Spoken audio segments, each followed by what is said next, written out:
A few years ago, a potential client of mine called me and said, "My screen is locked, I cannot do anything, and it's demanding for me to pay them a certain amount."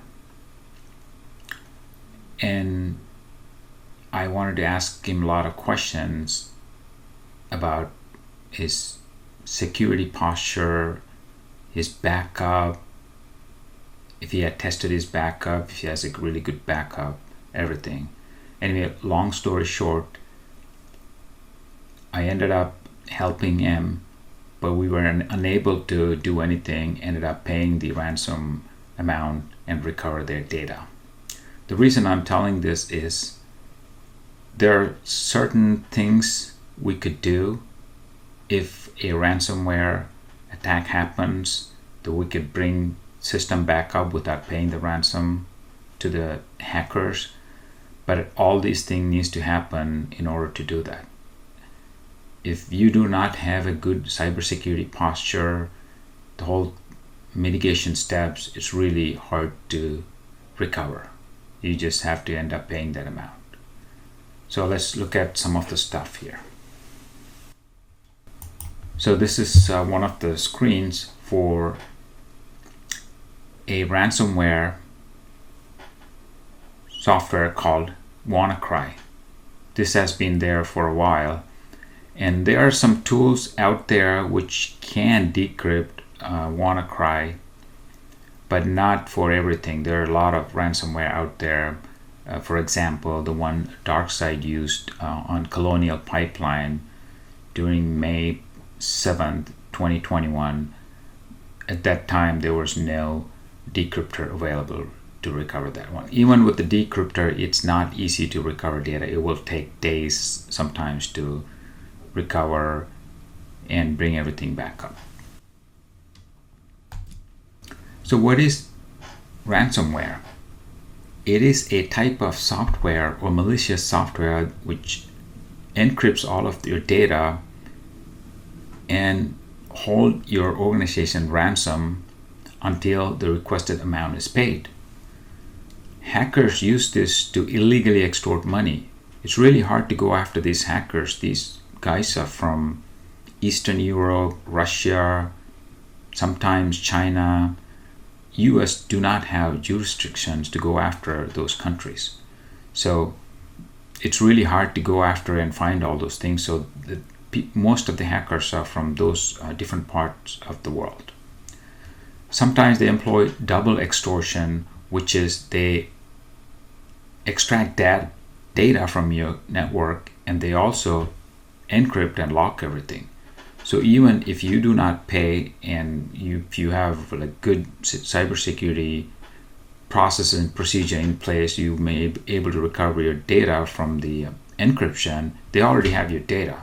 So they will threaten to publish it. I mean, if you do not have anything to hide, you don't have to worry about it. But if you have customers' data, such as PII, personal identifiable information, credit card, name, customers' information, they can publish that and your organization is liable once that data goes out.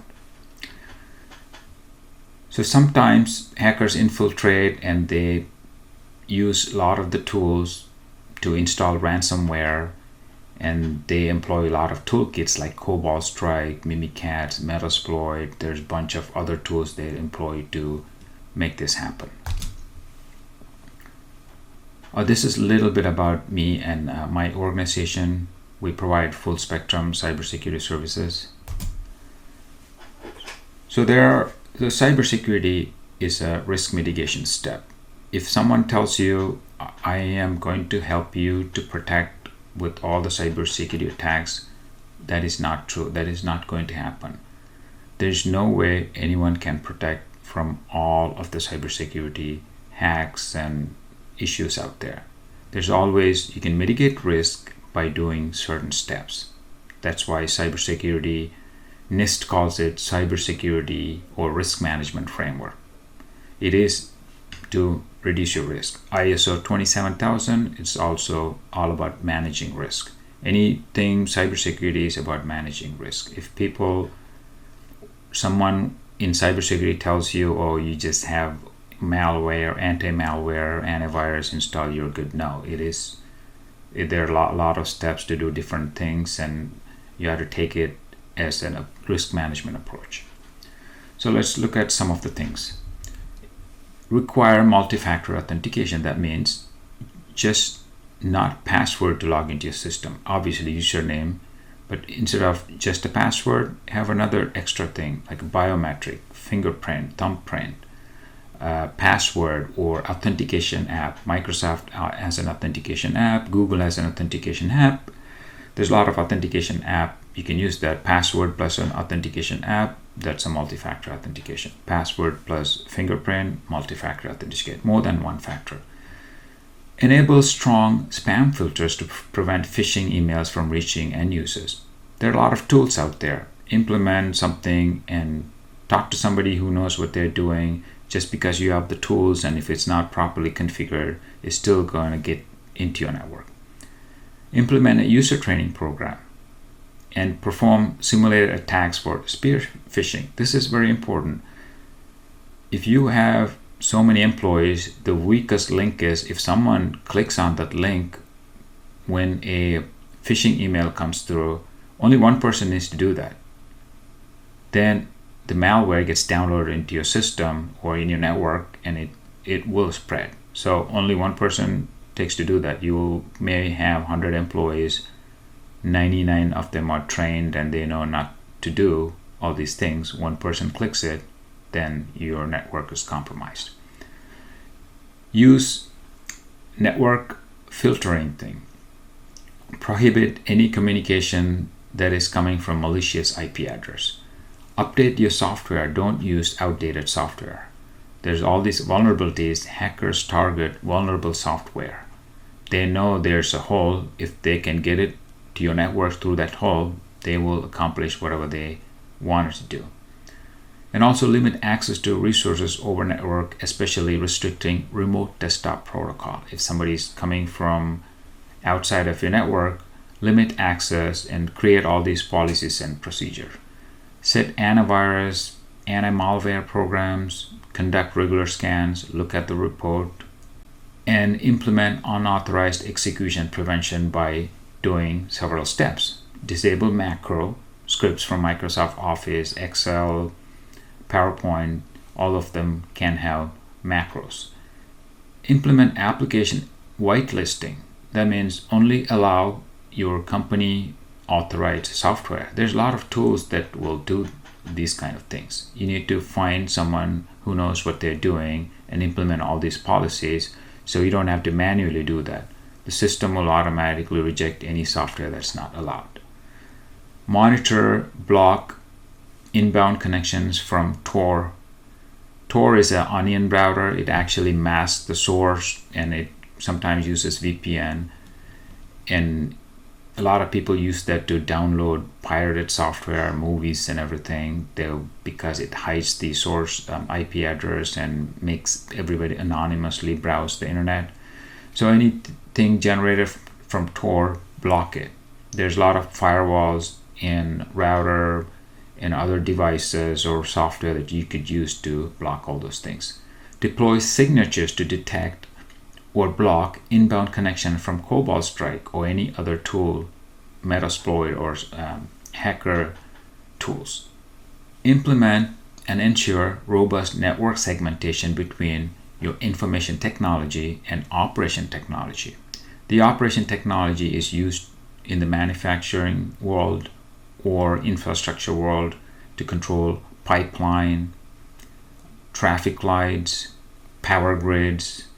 Even manufacturing people use CNC machines. They are all called SCADA systems, so those are different from your regular IT where you use for email, Word, and all those other stuff. So operation system, operation technology is different from IT technology. Always segregate them because they may not need to communicate all the time. Organize all of your IT assets into logical zones by taking into all of the accounts. Marketing department separate in your operations. Make sure like whatever makes sense for your organization. You need to talk to somebody who knows what they're doing. Talk to IT person or some security person and find out how you can do this. Identify OT and IT network dependencies and only allow certain traffic. Don't have like open communication between them. If someone gets into your IT network, they can get into your operational technology. So you don't want that to happen. Regularly test manual controls. What that means is make sure your operational technology can operate on its own. For example, we'll talk about the Colonial Pipeline attack.